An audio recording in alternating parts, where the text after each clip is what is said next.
अस्सलाम वालेकुम।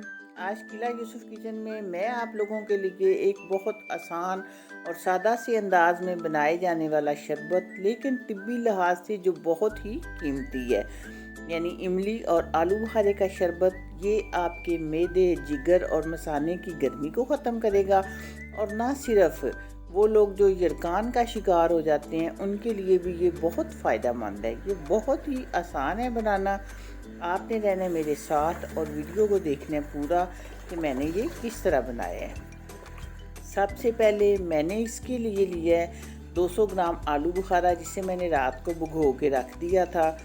200 ग्राम ही मैंने इमली ली है, इसे भी मैंने रात को भिगो के रख दिया था। और 200 ग्राम लिया है मैंने अनारदाने का पाउडर, इसे भी मैंने 2-3 घंटे के लिए भिगो के रख दिया था। आप चाहें तो साबुत अनारदाना भी ले सकते हैं, अगर पाउडर है तो पाउडर ले सकते हैं। अब मैंने इमली और आलू बुखारा मसल के, पहले ये सिर्फ आलू बुखारा है, इसको मसल के गुठलियाँ निकाल ली हैं और अब इसे मैं कर लूँगी ब्लेंड। इसी में डालूँगी मैं इमली भी साथ ही और दोनों को इकट्ठा ब्लेंड करूँगी। इमली की भी मैंने गुठलियाँ निकाल ली हैं अच्छी तरह।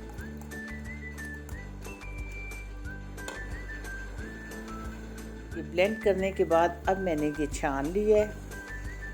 थोड़ा सा जग में पानी डालूंगी और फिर ऊपर से थोड़ा और पानी डाल के तो छान लूँगी। इस तरह चम्मच चला के सारा पल्प इसका निकाल लिया। अब मैंने अनारदाना डाला है, अनारदाने को भी मैं अच्छी तरह ब्लेंड कर लूँगी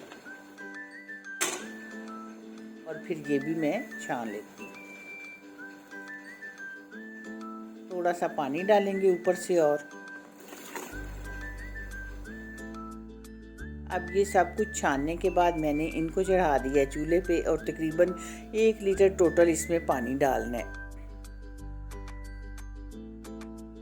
और अब इसमें मैं डाल रही हूँ 250 ग्राम चीनी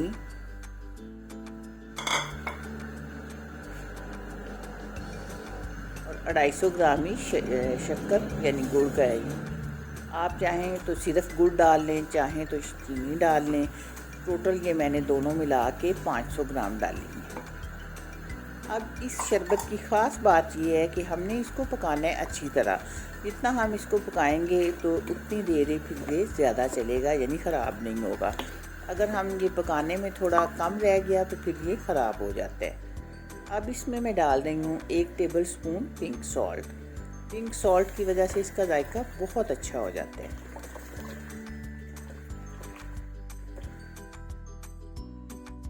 और अब ये तकरीबन 10 मिनट तक मैं मीडियम आंच पे इसे अच्छी तरह पका लूँगी।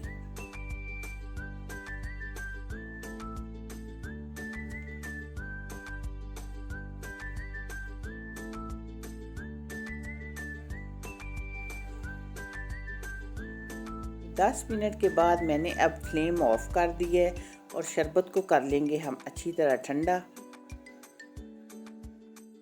शरबत ठंडा करने के बाद हम शीशे के जार या बोतल जो भी आपके पास है उसमें डाल के तो इसे हम रख लेंगे फ्रिज में।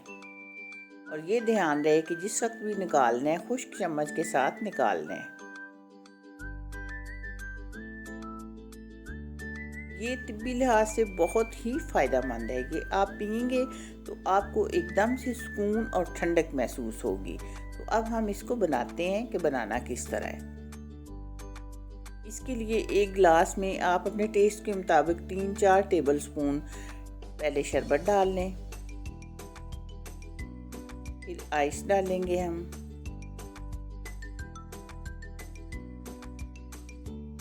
और ऊपर से बस हमने डाल लेना है पानी। शरबत हो जाएगा हमारा तैयार। ये बहुत ही मज़े का लेकिन सेहत के लिए बहुत फ़ायदेमंद शरबत हमारा तैयार हो चुका है।